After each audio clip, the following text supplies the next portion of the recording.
ದೇವನೇ ಕರುಣಿಸಿ ಕಾಯೋ ನಮ್ಮನ್ನು ಸ್ವಾಮಿ. ಶ್ರೀ ಬಸವೇಶ ನಾನಂತೆ ಬಂದೆ, ಓ ದೇವನಿಂದ ನಾನಂತೆ ನಿಂತೆ, ಕರುಣಿಸಿ ಕಾಯೋ ನಮ್ಮನ್ನು ದೇವನೇ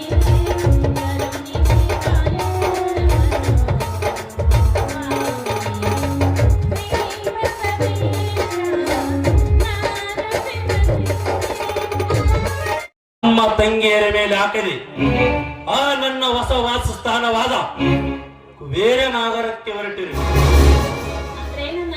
ನಿನಗೇನಾದ್ರೂ ನೌಕರಿ ಸಿಗ್ತೇನಲ್ಲ? ನೌಕರಿ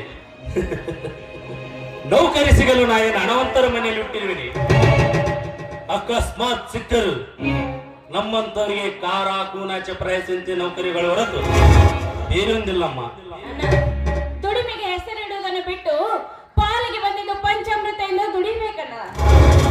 ಪಾಲಿಗೆ ಬಂದದ್ದು ಪಂಚಾಮೃತ ಎಂದು ತಿಳಿದು ಎಲ್ಲರೂ ತಮ್ಮ ತಮ್ಮ ಕೆಲಸವನ್ನು ಶ್ರದ್ಧೆಯಿಂದ ಪಾಲಿಸಿದ್ದರೆ ಇಂದು ನಮ್ಮ ಭಾರತ ಬಡತನದ ಭೂತ ಮನೆ ಮಾಡಿಕೊಂಡಿರುತ್ತಿರಲಿಲ್ಲ. ಇಲ್ಲಿ ಪ್ರತಿಯೊಬ್ಬನು ಭಾರತ ಸಾಗರದ ಮತನಗೈದು ಅದರ ಒಳಗಿನಿಂದ ಹುಟ್ಟಿದ ಲಕ್ಷ್ಮಿಯನ್ನು ಹೋಲಿಸಿ ಮನ ಮೋಹಕ ಜೀವನ ನಡೆಸುತ್ತಿರುವಾಗ ನಾನೇಕೆ ನಿಸ್ವಾರ್ಥಕ್ಕಾಗಿ ಚಿಂತಿಸಲಿ? ಸ್ವಾರ್ಥಗಳು ಎಲ್ಲರೂ ಇಲ್ಲ.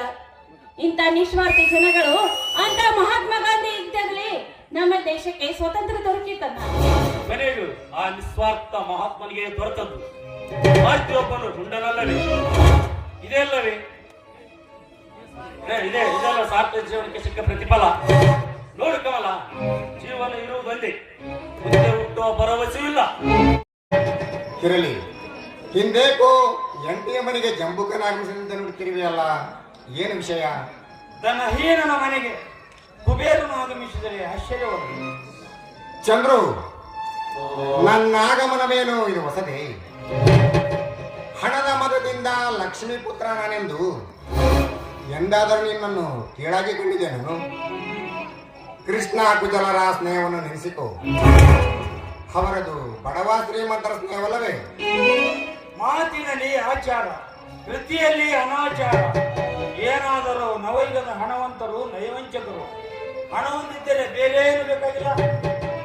ಇದೇನು ಚಂದ್ರು, ಹಿಂದೇಕೋ ಹೊಸ ನುಡಿಗಳ ಸುರಿಮಳೆಯನ್ನೇ ಸುರಿಸಲು ಆರಂಭಿಸಿದೆಯಲ್ಲ, ಎಂದಾದರೂ ನಾನು ಹಣಕ್ಕೆ ಬೆಲೆ ಕೊಟ್ಟಿದ್ದೇನೆ? ಹಣಕ್ಕೆ ಬೆಲೆ ಕೊಡಲಾರೆ, ಹಣಕ್ಕೆ ಬೆಲೆ ಕೊಡಲಾರೆನೆಂದು ಹೇಳುವ ನೀನೆ ಮುಂದೆ ವರದಕ್ಷಿಣೆಯ ವಾಹನವಿರದೆ ಯೋಗವಾಗುವೆಯಾ? ಈ ವರದಕ್ಷಿಣೆಯ ಭೀಕರದನ್ನು ಕಂಡು ಈ ನನ್ನ ಗೆಳೆಯನ ಮನ ನಿರ್ಮಲ ಸ್ನೇಹವನ್ನೇ ಶಂಕಿಸುವಂತಾಗಿದೆ. ಚಂದ್ರು, ಎಲ್ಲರಂತಾನಲ್ಲ ಈ ನಿನ್ನ ಮಿತ್ರ.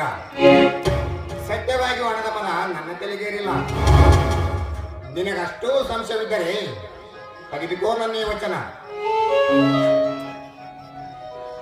ನಿನಗೊಪ್ಪಿದರೆ ಬೆಳೆದು ನಿಂತಿರುವ ಈ ನಿನ್ನ ತಂಗಿಯನ್ನು ವರದಕ್ಷಿಣೆ ಇಲ್ಲದೆ ಮದುವೆಯಾಗಲು ನಾನು ಸಿದ್ಧನಿದ್ದೇನೆ. ಹೌದು ಮಿತ್ರ, ಈ ನನ್ನ ನುಡಿಯು ಆ ಸೂರ್ಯ ಚಂದ್ರರಷ್ಟೇ ಸತ್ಯ. ಈ ನನ್ನ ಕಾರ್ಯ ಕೈಗೂಡಿದರೆ ಬಡತನದ ಕಡಲಲ್ಲಿ ಕಲ್ಲು ಮಣ್ಣಿನ ಜೊತೆಗೆ ಮಾಣಿಕ್ಯವೂ ಸಿಗುತ್ತೆಂಬುದು ಈ ಅಟ್ಟಿ ಜನತೆಗೆಲ್ಲರಿಗೂ ತೋರಿಸಿಕೊಡ್ತೇನೆ. ಹೌದಾ? ಬಡತನದ ಬಗೆಯಲ್ಲಿ ದಿಟ್ಟವನ್ನು ಅರಿಯದೆ ಪಟ್ಟು ನುಡಿಯ ನಾಡಿ ಶಟಿ ನುಡಿಯುವ ನೀನೆಂದು ತಿಳಿದೆ ಚಂದ್ರು. ತಪ್ಪು ನಿನ್ನದಲ್ಲ ಮಿತ್ರ, ಅದೆಲ್ಲ ಈ ಸಿರಿವಂತ ಸಮಾಜತೆ.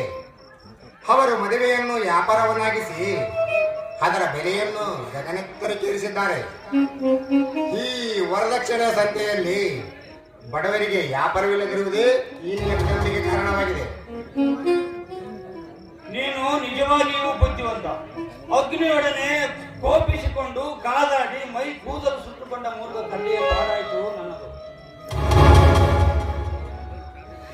ಇರಲಿ, ವ್ಯತೆಯನ್ನು ಮರೆತು ವಿಷಯಕ್ಕೆ ಬಾ. ನಿನ್ನ ತಂಗಿಯನ್ನು ಕೊಟ್ಟು ಬೀಗತನ ಬೆಳೆಸಿಯೋ ಅಥವಾ ನನ್ನ ಗಡುನುಡಿಗಳಿಂದ ನಿನ್ನ ಮುಗ್ಧ ಮನ ಕೆರಳಿಸಿ ಕಪಟತನದ ಸಂಬಂಧ ಬೆಳೆಸದೆ. ಇಲ್ಲ ಮಿತ್ರ, ನಿನ್ನ ತಂಗಿ ಕಮಲೆಯನ್ನು ನಾನು ನನ್ನ ಮನಪೂರ್ವಕವಾಗಿ ಪ್ರೀತಿಸುತ್ತಿರುವೆ. ನಿನ್ನ ತಂಗಿ ಯಾವುದರಲ್ಲಿ ಕಮ್ಮಿದ್ದಾಳೆ ಹೇಳು? ಸೌಂದರ್ಯದಲ್ಲಿ, ವಿನಯದಲ್ಲಿ. ಈ ಕೆಸರಿನ ಕಮಲ ಸಿಗಬೇಕಾದರೆ ನನ್ನ ಪುಣ್ಯ. ನಿನ್ನ ಸಮ್ಮತಿಯನ್ನು ಮೊದಲು ತಿಳಿಸು. ನಿನ್ನ ನುಡಿಗಳಿಂದ ಹೆಜ್ಜೆ ಹೆಜ್ಜೆಗೂ ಮೂಕನಾಗಿದ್ದೇನೆ. ನಿನ್ನ ಮಾತಿಗೆ ಬದಲು ಹೇಳುವಷ್ಟು ಶಕ್ತಿ ನನ್ನಲ್ಲಿಲ್ಲ. ತುಂಬಾ ಧನ್ಯವಾದಗಳು ಮಿತ್ರ. ವರನ ನಿರ್ಧಾರದಷ್ಟೇ ವಧುವಿನ ಸಮ್ಮತಿ ಕೂಡ ಅಷ್ಟೇ ಮುಖ್ಯ. ಅದನ್ನು ನೀನು ಕೇಳಿ ತಿಳಿದುಕೋ. ನಾನೇನು ಬರಲೇ? ಬಡವನ ಮನೆ ಚಹಾ ಸವಿದರೆ ಸರಿಯಾಗಿತ್ತು. ಅದರ ಅವಶ್ಯಕತೆ ಏನಿಲ್ಲ. ಶ್ರೀ ಲಿಂಗಾದೂತನ ದಯವಂತಿದ್ದರೆ ನಾಳೆಯ ನಿರ್ಧಾರದ ಈ ಊಟವನ್ನೇ ಉಣ್ಣಬಹುದಲ್ಲವೇ? ನಾನಿನ್ನು ಬರಲೇ? ಬಾಯ್. ವಿಜಯ, ನೀನು ನಿಜವಾಗಿಯೂ ದಯವಂತ. ನಿನ್ನ ನಿರ್ಧಾರವು ನನ್ನನ್ನು ಮೂಕನನ್ನಾಗಿ ಮಾಡಿದೆ. ತಂಗಿ, ವಿಜಯನ ಬಾಳ ಸಂಸಾರದಲ್ಲಿ ಪ್ರವೇಶಿಸಲು ನಿನಗೆ ಇಷ್ಟವಿದೆಯಮ್ಮ? ಹಿರಿಯಣ್ಣನಾಗಿ ನೀನೇ ನಿರ್ಧರಿಸಿರುವಾಗ ನನ್ನದೇನನ್ನ ನೀನು ಹೇಗೆ ಹೇಳ್ತೀಯ ಹಾಗೆ ಹಾಗೆ. ಅಂದರೆ ನಿನ್ನ ಒಪ್ಪಿಗೆ ಕೂಡ ಇದೆ ಅಂತ ಅನಿಸ್ತದೆ. ಈ ಲಗ್ನ ಒಂದು ಆ ಲಿಂಗಾವಧೂತನ ಕೃಪೆಯಿಂದ ನೆರವೇರಿದರೆ ನಮ್ಮಷ್ಟು ಪುಣ್ಯಶಾಲಿಗಳು ಯಾರು ಇಲ್ಲ. ಅಣ್ಣ, ಮಾತಿಗೆ ಕಡಿವಾಣ ಹಾಕಿ ಮೊದಲು ಊಟ ಮಾಡುವ.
ಮುಂದಿನ ರೌಂಡಿಗೆ ಆಹಾರ ಕಾರ್ಯಕ್ರಮವನ್ನು ಇಟ್ಕೊಳ್ಳೋಣ. ಇಲ್ಲ ಇಲ್ಲ ಬೇಡ ಬೇಡ ಬೇಡ ಇಲ್ಲ ನೆಕ್ಸ್ಟ್ ಇನ್ನೊಂದು ತಾಸು ಇಲ್ಲ ಇಲ್ಲ ಅಲ್ಲಿ ಬರ್ತೀರಿ ಅಲ್ಲಿ ಬರ್ತೀರಿ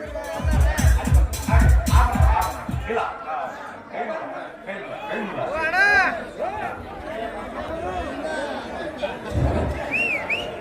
ನಾನು ಇಲ್ಲಿ ನಿಧಾನಾಗಿ ಇಲ್ಲಿ ಆಯರ್ ಇಲ್ಲಿ ಬೆಳಿತಾರೆ ಸೈಡ್ನಾಗ ಎಲ್ಲರೂ ಹೋಗಿ ಬರ್ಸ್ಬೇಕಂತ ತಮ್ಮನ್ನು ದಯಮಾಡಿ ಕೇಳ್ಕೊಳ್ತೀನಿ.